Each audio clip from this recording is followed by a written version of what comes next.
Assalamualaikum warahmatullahi wabarakatuh. Ketemu kembali ya dengan saya di channel Pangeran Surya Putung ya. Gimana kabarnya teman-teman, sehat? Mudah-mudahan selalu diberi kesehatan, dilancarkan semuanya teman-teman. Saya akan melanjutkan ya tentang bagian-bagian selanjutnya tentang alamat-alamat atau kejadian yang dialami ya oleh Satrio Piningit ya teman-teman ya. Jadi ada seorang kiai ya, nggak saya sebutkan namanya, sedang berbicara dengan SP ya tentang masalah orang awam ya yang selalu mengalah namun tak menjerumuskan orang ya. Beliau bicara apa yang beliau tahu, cukup tahu dalam hati dan cukup tahu dalam diri ya, dan tak usah kamu perjelaskan, hanya membuat pertengkaran dalam perang jiwa. Dengan manusia-manusia yang tak berakal, hanya membuang energi yang tak bermutu ya. Sebab orang sebab orang yang tak beradab itu lebih susah ya. Karena mereka merasa bahwa dirinya orang-orang hebat, mereka merasa bahwa dirinya memiliki ilmu pengetahuan yang luas. Dan orang-orang seperti kita telah direndahkan oleh mereka. Namun sebenarnya mereka semua adalah tong kosong katanya. Hanya mampu memegang ilmu namun mereka tak mampu membawanya. Begitulah ulama-ulama yang baru, mereka merasa memiliki pelajaran yang cukup, hanya bisa mempelajari tapi tak bisa diterapkan dalam diri mereka ya. Orang-orang awam selalu dibodoh-bodohi, padahal mereka tak bisa melihat atau merasakan bahwa yang telah diucapkan oleh orang-orang awam itu siapa ya. Itulah SP hebatnya orang awam katanya. Jadi SP berbicara dengan seorang kiai ya, atau ulama ya, dan membicarakan tentang keilmuan ya. Dan juga ada seorang syekh ya teman-teman ya, nggak saya sebutkan namanya ya, mengatakan kepada SP ya, ada sebuah goa yang telah ditempati oleh sang titik-titik, nggak saya sebutkan namanya. Di situ ada sebuah karpet tebal berwarna merah ya. Lebarnya seperti sajadah, di situ telah digambar seperti kentongan masjid ya. Di sebuah bebatuan samping karpet tersebut ya. Dan di gua tersebut adalah pelintasannya yang sebagaimana beliau mendapatkan sesuatu alamat atau wahyu ya. Jujur saya sebenarnya merasa takut kalau menceritakan beliau, kata seorang syekh ya. Karena beliau tentu semua orang mau menanggapi atau mendengarkannya. Sebab sekarang itu zamannya kitab bukan perjalanan. Kitab itu kan mereka hanya membacanya, jadi mereka belum tahu betul sesungguhnya perjalanan-perjalanan orang-orang zaman terdahulu ya. Karena beliau tentu ditaruh di tempat nggak semuanya dicatat ya, karena catatan itu juga perlu dipilah-pilah katanya. Tak semudah semuanya disebutkan. Jadi ya cukup kita yang tahu tentang perjalanan-perjalanannya ya. Namun jangan diterapkan ke semua orang yang mereka tak tahu yang ada di sebuah tempat ya. Karena jika diterapkan juga bahaya ya untuk diri kita sendiri. Jadi begitulah SP, kata seorang syekh ya.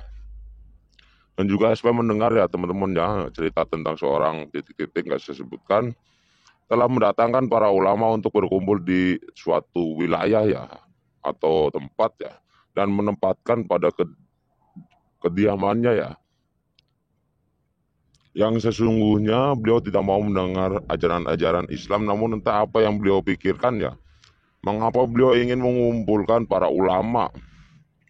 Sedangkan beliau tak tahu apa yang mereka katakan, namun sebenarnya bukannya tidak tahu tapi tak mau tahu ya.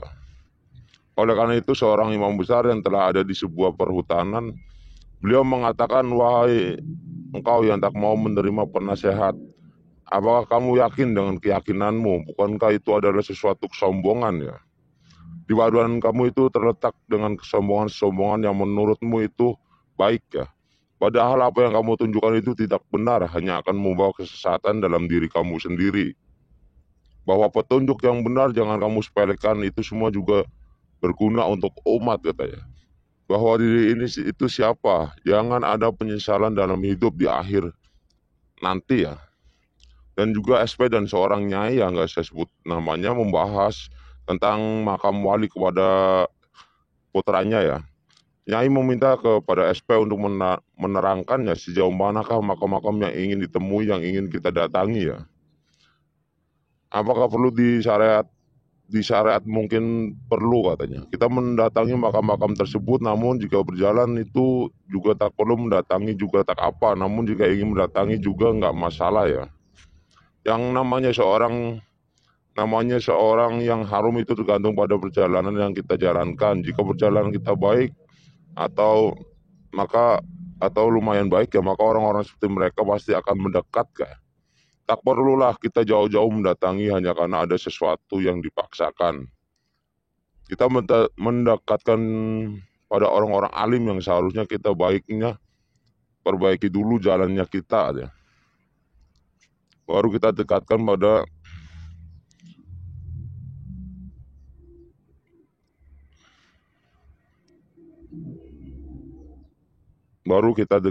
orang-orang seperti beliau ya. Nah, nanti jika kita sudah memahami baru kita dekatkan diri kepada Allah Subhanahu wa taala ya teman-teman ya.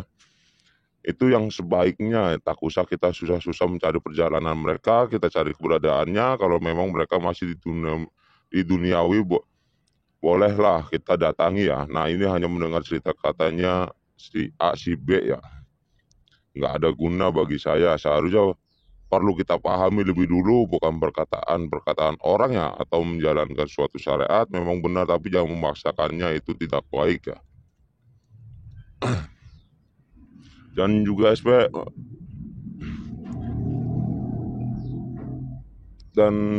dengan seorang ini ya, seorang nggak saya sebut namanya ya, seorang Siti ya, membangun tempat seperti tempat apa ya, pemukiman ya atau apalah saya nggak sebutkan, namun tidak diteruskan ya karena SP melarangnya. Jika kamu ingin membangun rumah atau yang megah atau sebuah gedung itu tak masalah ya, namun jangan berbentuk seperti bangunan tersebut karena hanya ada satu bangunan tersebut. Janganlah membuat tempat pengunjung orang itu tidak baik. Lebih baik membangunnya, baiknya dibangun ya. Jangan meniru hanya karena kamu mampu membangunnya, karena itu adalah perjuangannya atau petilasannya. Tidak boleh engkau tirukan, cukup akhlaknya yang perlu kamu tiru, namun jangan bangunannya ya. Di zaman sekarang itu seharusnya banyak orang-orang yang bijak untuk semua orang, bukan bijak untuk diri sendiri, karena jika bijak untuk keseluruhannya itu insya Allah ya bermanfaat untuk semua orang, agar obrolan yang orang baik bijak itu dapat dicerna ya teman-teman ya, dapat dicerna semua masyarakat, bukan untuk memamerkan bangunan-bangunan yang telah engkau bangun. Oke, buat teman-teman ya, segitu dulu aja ya. Dan juga segitu aja dulu ya. Besok kita lanjutkan ke bagian-bagian selanjutnya ya. Mudah-mudahan selalu diberi kesehatan, dilancarkan semuanya ya teman-teman ya. Kita ambil yang baiknya, kita buang yang buruknya ya. Jadi daya pandang spiritual seseorang nggak sama ya teman-teman ya. Nggak sama. Anggap aja sebagai dongeng. Dan nggak bisa dipercaya 100% ya. Kita ambil yang positif-positifnya. Nah, mudah-mudahan Indonesia dijauhi dari segala mara bahaya ya, dari segala musibah. Ya, assalamualaikum warahmatullahi wabarakatuh.